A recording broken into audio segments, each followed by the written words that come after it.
নমস্কার বন্ধুরা, SB academic সেন্টারের প্রত্যেকটা ছাত্রছাত্রীকে স্বাগত। দেখতে পাচ্ছ উচ্চ মাধ্যমিকের রাষ্ট্রবিজ্ঞান প্রশ্নপত্র তোমাদের সামনে তুলে ধরেছে সেমিস্টার 4 প্রশ্নপত্র। বেশিরভাগ ছেলেমেয়েরা বলছে স্যার পরীক্ষা সবই লিখেছি স্যার, একটা দুটো প্রশ্ন সমস্যা হতে পারে, বাট প্রশ্ন দেখো আন্তর্জাতিক সম্পর্কের সংজ্ঞা দাও, খুব ইম্পর্টেন্ট কোশ্চেন ছিল, ঠিক আছে।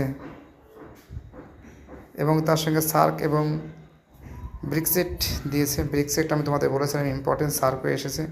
রাষ্ট্রপতি তার পদ থেকে কীভাবে অপসারিত হন, ঠিক আছে। ইমপিচমেন্ট পদ্ধতির মাধ্যমে এটা যেন বন্দি প্রতীকীকরণটা দিয়েছে, এটাও খুব ইম্পর্টেন্ট কোশ্চেন ছিল। নাগরিক সমাজের আন্দোলন যে কোনো তৈরি দিয়েছে এবং তার সঙ্গে চিপকো আন্দোলনটা দিয়েছে। আমি তোমাদের বলছিলাম গ্রাম সভা বলতে কী বোঝে, খুব ইজি কোশ্চেন ছিল, বানিয়ে লিখতে পারতে কোনো সমস্যা নেই। এশিয়ান দিয়েছে, ইউরোপিয়ান দিয়েছে, বাও কে বাতে, দুটো প্রশ্ন খুব ইম্পর্টেন্ট ছিল, সে দুটোই দিয়ে দিয়েছে। সব প্রশ্ন যদি এই বছর দিয়ে দেয় তো পরের বছর কী প্রশ্ন দেবে সেটাই ভাবছি আমি। নর্মদা বাঁচাও আন্দোলন, চিপকো আন্দোলন একদম ধরে ছেপে দিয়েছে, কী অবস্থা। এই বছর যদি সব ইম্পর্টেন্ট প্রশ্ন দিয়েই দেয়, একটা প্রশ্নও ছাড়েনি। দেখো 368 নং ধারা বলেছিলাম, সেটাও দিয়েছে। রাজ্য সরকার কীভাবে পৌরসভাকে নিয়ন্ত্রণ করে, পৌরসভাকে নিয়ন্ত্রণ করতে তোমরা জানো কী করে নিয়ন্ত্রণ করে।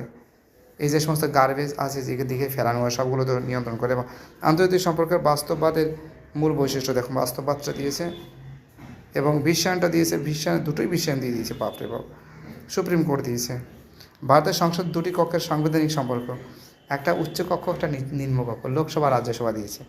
তো যাই হোক, আর তোমরা তো জানো লোকসভাটাকে আর রাজ্যসভাটাকে দুটোই বুঝিয়েছিলাম, লোকসভা প্রধানমন্ত্রীর নেতৃত্বে হয়। তো যাই হোক, মোটামুটি প্রশ্নপত্র কিন্তু অসাধারণ প্রশ্ন হয়েছে, খুব ভালো প্রশ্ন হয়েছে, ছেলেমেয়েরা পরীক্ষা ভালো দিবে এটুকু আমি বিশ্বাস করি। আর ভিডিওটি দেখার জন্য সবাইকে অসংখ্য ধন্যবাদ জানাই। বাই টাটা, সবাই ভালো থাকবে।